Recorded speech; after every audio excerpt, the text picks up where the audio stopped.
يا حبايب قلبي، عاملين ايه؟ ان شاء الله تكونوا بخير. النهارده هعمل معاكم زي ما انتم شايفين كده صينيه دبابيس الفراخ بطريقه سهله وبسيطه، وعملت سلطه الزبادي بالصوص الاخضر.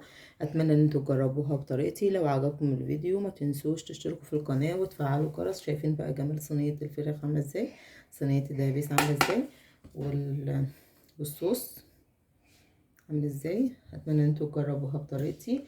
لو عجبكم الفيديو الصوص ده ممكن تستخدميه كده على الفراخ عادي، حاجة ترجع لك. شايفين بقى الجمال والحلاوة. يلا بينا ندخل على الطريقة والمقادير. بصوا يا حبايبي بقى، انا هحتاج زي ما انتم شايفين كده دبابيس فراخ. انا مقطعاها زي ما انتم شايفين كده شرايح بس كده، عامله فتحات بس فيها. هحتاج ملح وخل وليمون، وهحتاج سكر. هنعمل بقى ايه محل الملح؟ هنجيب طبق فيه كده، هننزل ايه بالخل بتاعنا والملح، ننزل بالسكر، خليه بس كده.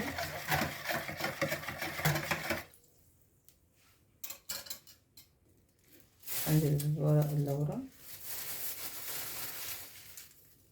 قرفة وقرنفل،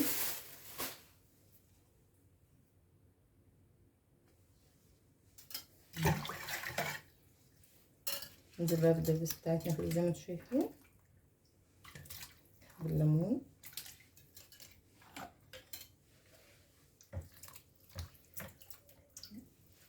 اسيبها بس ننقع فيها قيمة نص ساعة لما نعمل بقى التتبيلة بتاعت الفراخ اللي احنا هنعملها. هنعمل بقى مع بعضينا الصوص والتتبيلة اللي احنا هنعملها بقى لدبس الفراخ. هحتاج زي ما انتوا شايفين كده 4 معالق كبيرة زبادي. هحتاج بشر ليمونة، فص ثوم مهروس، عصير ليمون، نص كوباية خل، 3 معالق صلصة. هحتاج بهاراتي كزبرة، فلفل اسمر، بابريكا، كمون، نعناع مجفف، جنزبيل، كركم، معلقة ونص ملح صغيرة. هنجيب بقى ايه بولة بتاعتنا، هننزل ايه بقى بالزبادي زي ما انتم شايفين كده، بالصلصة، كل المكونات بتاعتنا، عصير الليمون. بس في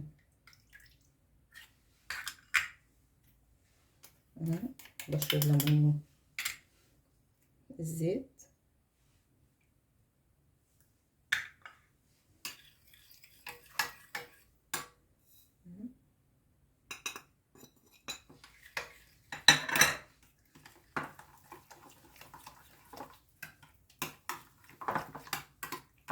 ريحة الزبادي مع البهارات بتاعتي عاملة ريحة جميلة قوي مع النعناع.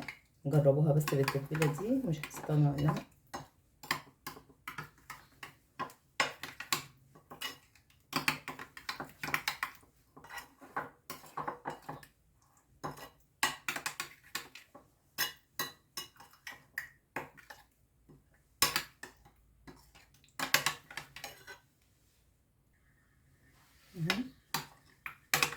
هجيب بقى الفراخ بتاعتي كده او الدبس بتاعتي، هنزل بايه بقى بالتتبيله اللي انا عملتها دي.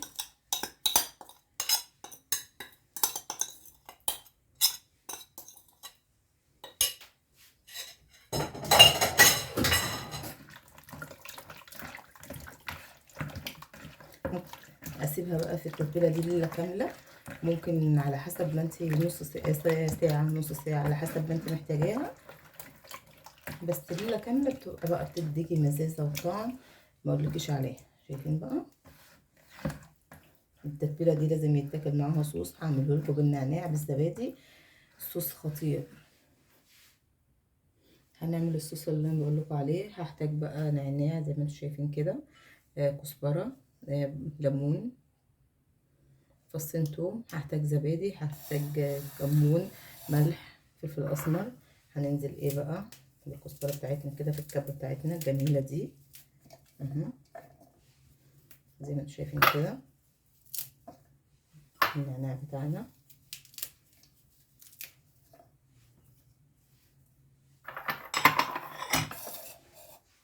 الثوم، عصير الليمون، هزود ايه معلقه ميه.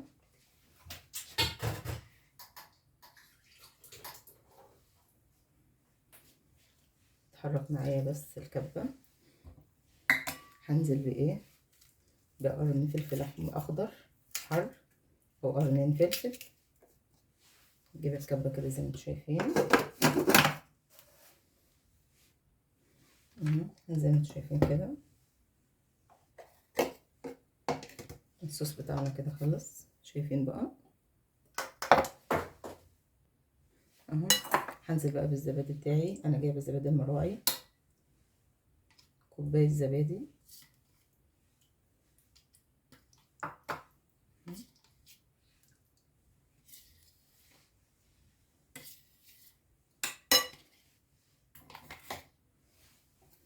هنزل ايه بقى بالبوري بتاعي اللي انا عاملاه ده كده.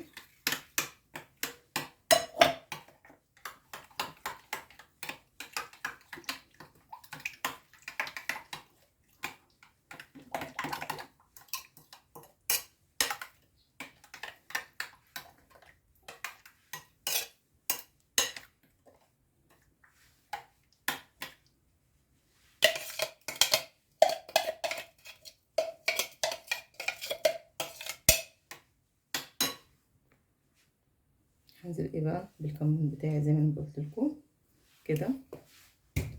الملح، نظبط الملح على حسب ما انت حابه. نظبط بس الملح بتاعي كده. الصوص بتاعنا كده خلص.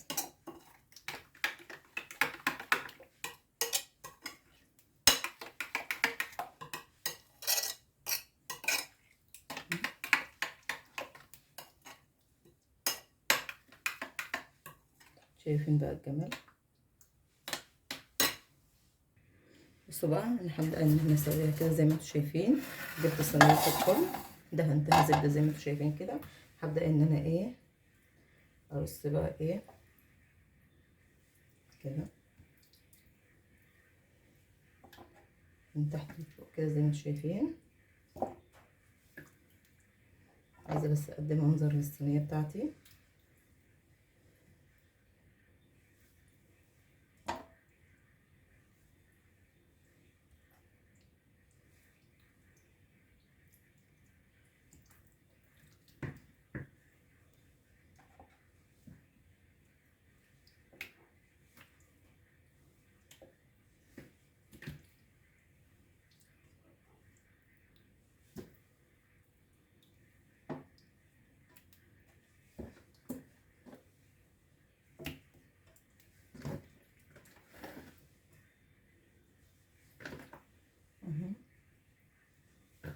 الصوص بتاعي ده بقى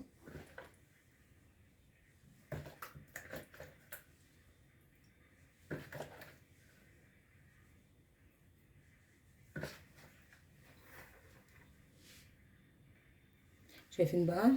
زي ما انتم شايفين كده انا مسخنه الفرن خالص على درجه حراره 200. اول نص ساعه هتبقى على درجه حراره عاليه اللي هي 200. بعد كده هوطي عليها النار لمده ساعه.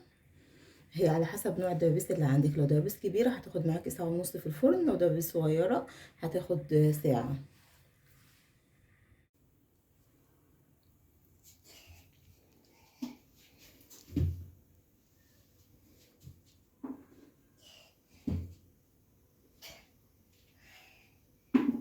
شايفين بقى يا جماعه انا بعد ما خرجتها ورصيتها معاكم في الصينيه ازاي عامله ازاي.